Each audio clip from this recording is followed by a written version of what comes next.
Hier, j'étais quelque part et j'avais un grand rendez-vous de ma vie. Mais en attendant, comme le rendez-vous tardait, j'ai dit non, je vais aller en face. Il y avait un restaurant. Et j'arrive là, je vois quelqu'un que je connais qui est le chef du restaurant. Il m'a fait promener dans ce nouvel hôtel. Et puis là, je rencontre une fille qui me salue. Et puis je le salue. Mais en sortant, elle me poursuit. Elle me dit, pasteur, aujourd'hui, j'allais me donner la mort. J'ai dit, quoi? Mais quand je t'ai vu, Dieu m'a délivré de cet esprit. Prie pour moi. Elle pleurait. Et j'ai prié pour elle. Je suis sorti et j'ai compris que j'étais entré là-bas pour elle. Mais quand tu vois cette fille, tu ne peux pas imaginer. Hein? Tu ne peux pas imaginer. Elle a tout ce qu'une femme peut chercher. Mais elle allait se donner la mort ce jour-là. Pendant que tu penses qu'elle est heureuse, elle attend mourir. Quelle est ta relation avec la mort? Tu désires mourir? C'est pour toi une fuite? Quelle est ta relation avec cette vie? Tu as de la haine pour la vie? La vie pour toi c'est une torture?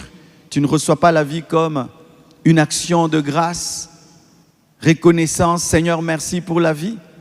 Ou tu aimerais quitter cette terre? Fais attention, c'est une blessure que tu trimbales et si elle reste en toi, elle peut t'amener à commettre l'irréparable.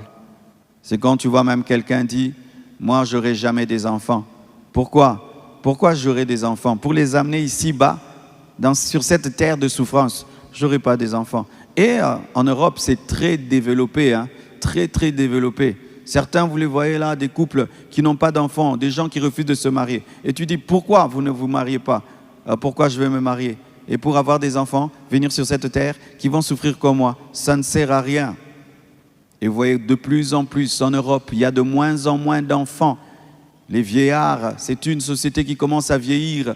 C'est à cause des blessures intérieures. Les politiciens pensent que c'est la civilisation, le développement. Non, ils ont un peuple blessé, blessé par les stress.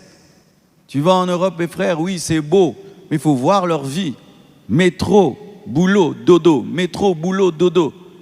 Se réveille à 4 heures du matin, il doit courir, prendre le train. S'il rate ce train-là, il est en retard au travail, on lui coupe le salaire. Il faut aller vite, il faut être performant, performant, performant. Ils sont dans les métros, ils n'ont même pas le temps de se saluer. On ne se connaît pas, on ne se salue pas. Chacun a sa vie. Et il y a des gens, quand ils ont remarqué cette vie, ils disent ça c'est quel genre de vie? D'esclaves. Et ils ne veulent pas mener quelqu'un sur la terre à cause de cela.